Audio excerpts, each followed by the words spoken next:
नमस्कार, मैं Ganesh Prajapati media plus news Jaipur से आपके साथ आज फिर एक बार। जयपुर के फागी में आज शिक्षा और तकनीक का अंतर्राष्ट्रीय समागम होने जा रहा है। आर्टिफिशियल इंटेलिजेंस और मानवता के भविष्य पर मंथन करने के लिए देश विदेश के दिग्गज यहाँ जुटे हुए हैं। इस महासम्मेलन का विषय है सतत विकास, मानवता और आर्टिफिशियल इंटेलिजेंस की चुनौतियाँ और समाधान। इस कार्यक्रम में मुख्य अतिथि के रूप में हमारे उप मुख्यमंत्री माननीय श्री प्रेमचंद बेरवा जी भी पधारने वाले हैं। कॉलेज एजुकेशन की सबसे जो हाईएस्ट बॉडी है वो हमारे देश में बैठी हुई है। इससे बड़ा हमारे लिए सौभाग्य नहीं हो सकता। और आपका स्वागत और अभिनंदन करता हूँ कि फिर हम एक कम से कम 3 दिन का निर्धारण करें। सरकार के पास में एक अच्छे निचोड़ में थे जिससे पॉलिसी मेकर, पॉलिटिशियन और scientist in collaboration with Intel,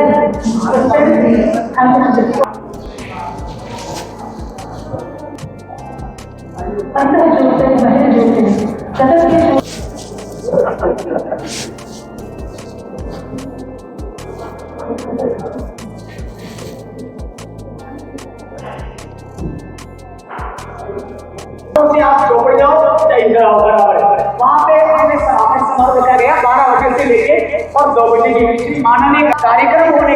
Yes, the challenge is कि आपकी प्राइवेट कॉन्फिडेंशियल जो रिपोर्ट्स हैं उसकी एक्सेसिबिलिटी हो जाएगी और लोगों को which we have to take care of.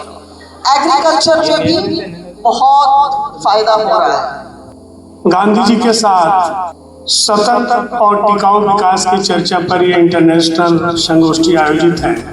जब गांधी के बारे में हम सोचते हैं तो अपना ध्यान स्वदेशी पर जाता है, स्वधर्म पर जाता है। मैम, एक्चुअली आज के युग में जैसे कि हर आदमी एआई से डर भी रहा है और यूज भी कर रहा है, तो इसके बीच में तालमेल बिठाने के लिए आप क्या सजेस्ट करना चाहेंगे? तालमेल बिल्कुल बिठाना ज़रूरी है, क्योंकि मैंने ये देखा है कि यूथ तो उसको जल्दी सीख जाता है और उसको सीखे बिना किसी भी जनरेशन का काम नहीं चलेगा। तो उसको जल्दी से जल्दी सीखना, उसके दुरुपयोग से बचना और उसके एडवांटेजेस को अपने जीवन में उतारते हुए उसका उपयोग करना, यही था। तो कहीं न कहीं हमारे एकेडमिक एजुकेशनल सिस्टम में खामियां हमको तलाशनी पड़ेगी कि हमारा सिस्टम ऐसा हो कि हम केवल एकेडमिक उसको मैकेनिकल की पद्धति नहीं पढ़ाते रहे, हम मेरिटोरियस स्टूडेंट तैयार नहीं करते रहे। उस स्टूडेंट का एक तरीके से व्यक्तित्व निर्माण कैसे हो, चारित्रिक प्रोग्राम चालू किए जाए। The audience is requested to give a huge round of applause.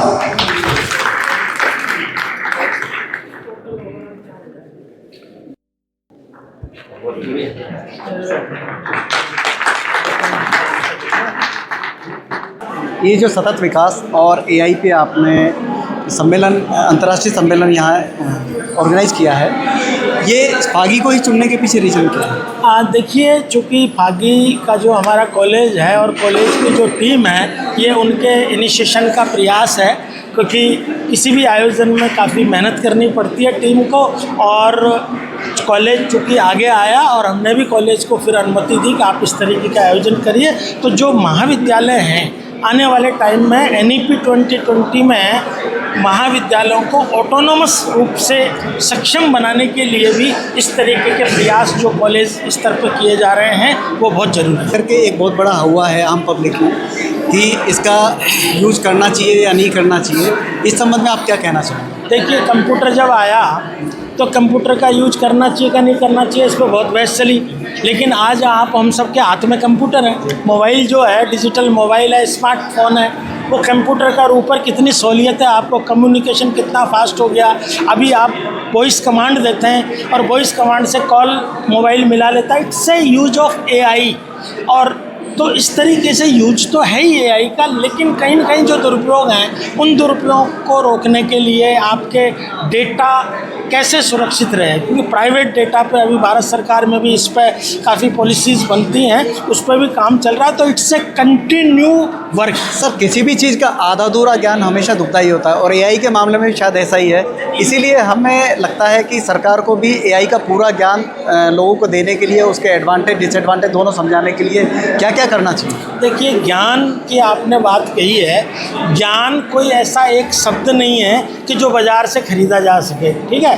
Knowledge is a continuing process in human mind. अंतर्राष्ट्रीय स्तर पर जो सेमिनार करवाया गया है तो उससे हम लोगों को बहुत सी जानकारियाँ मिलती हैं सर, क्योंकि जब हम ऐसी व्यवस्था जब होती है किसी कॉलेज में तो हम सभी शिक्षक क्षेत्र से जुड़े हुए हैं, हम सभी शिक्षक हैं, अपने बच्चों के स्टूडेंटों को बताते हैं, तो ऐसे कार्यक्रमों से हमें नए नवाचार की ज़्यादातर जानकारियाँ मिलती हैं। आज सतत विकास में एआई का सकारात्मक प्रभाव किस तरह से है? सतत विकास एक व्यापक अवधारणा है, लेकिन उस विकास के साथ ये ध्यान रखना है कि पर्यावरण की क्षति होने न पावे। उसके लिए 17 विषयों को यूएन ने तय कर रखा है और उन 17 बिंदुओं पर 2030 तक काम होना है, लेकिन जो गति है उसको और तीव्र करना होगा। शिक्षा, स्वास्थ्य, कृषि, प्रति व्यक्ति आय, ग्रामीण क्षेत्र का विकास, इन सारे विषयों को ध्यान में रखना और उसके साथ अगली पीढ़ी के लिए जो हम छोड़ करके जा रहे हैं वो आगे की पीढ़ियों के पास भी वो विकास पहुँचे, इसको लेकर के जो तंत्र बनेगा तो निश्चित रूप से सतत विकास की प्रक्रिया होगी। देश भर से, विश्व भर से विद्वान यहाँ आए हुए हैं, उनके सुझाव आमंत्रित किए जा रहे हैं, तो निश्चित रूप से उनका जो चिंतन है सतत विकास की प्रक्रिया में सहयोगी होगा।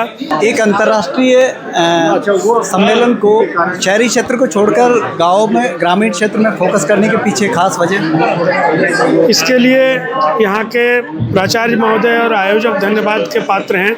उन्होंने इस विषय को सोचा और बड़ी संख्या में प्रतिभागियों को यहाँ आमंत्रित किया। मैं प्रोफेसर सतीश राय हूँ, बनारस से महात्मा गांधी काशी विद्यापीठ से रिटायर्ड प्रोफेसर हूँ और यहाँ इस सेमिनार में सतत विकास पर केंद्रित है और सतत विकास, मानवता और जो आर्टिफिशियल इंटेलिजेंस है, इन तीनों को जोड़ करके इस पर चर्चा हो रही है।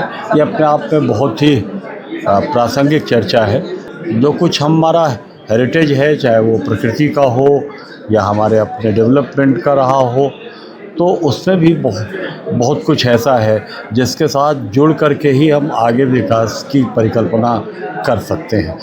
कि केवल अर्बनाइजेशन, जो अभी से आज से 50 साल पहले तक ऐसा समझा जाता था कि अर्बनाइजेशन ही डेवलपमेंट है, केवल शहरीकरण करना, नए कल कारखाने लगाना, औद्योगिकरण होना ही कहीं ना कहीं विकास है। लेकिन वक्त के साथ साथ जब चैलेंजेस आने लगे तो ये बात पता चलने लगी। यूरोप के और अमेरिका के कई शहर ऐसे रहे जहाँ प्रकृति के दोहन के कारण वो शहर रहने लायक नहीं बचे, और कमोबेश यही स्थिति हमारे देश की जो राष्ट्रीय राजधानी है दिल्ली की, नई दिल्ली की भी हो गई है। ऐसे वक्त में हमें ये सोचना पड़ेगा कि जो विकास की अवधारणा है उसको हम नए सिरे से परिभाषित करें, और ख़ास तौर से आर्टिफिशियल इंटेलिजेंस के ज़माने में हम आज आर्टिफिशियल इंटेलिजेंस को जहाँ एक तरफ वरदान के तौर पे देख रहे हैं, लेकिन मेरा मानना है कि ये दोधारी तलवार है। जहाँ एक तरफ हमारे बहुत सारे काम, बहुत सारे टेबुलेशन के काम, गिनती के काम, गणना के काम जहाँ मिनटों में हो जा रहे हैं, पलक झपकते ये एक उंगली की टैब पर है, वहीं हमारे हर आदमी के जो मोबाइल फ़ोन के ज़रिए आर्टिफिशियल इंटेलिजेंस निगरानी कर रहा है, जासूसी कर रहा है। हमारी कोई भी जो गोपनीय चीज़ें हैं वह गोपनीय नहीं रह गई।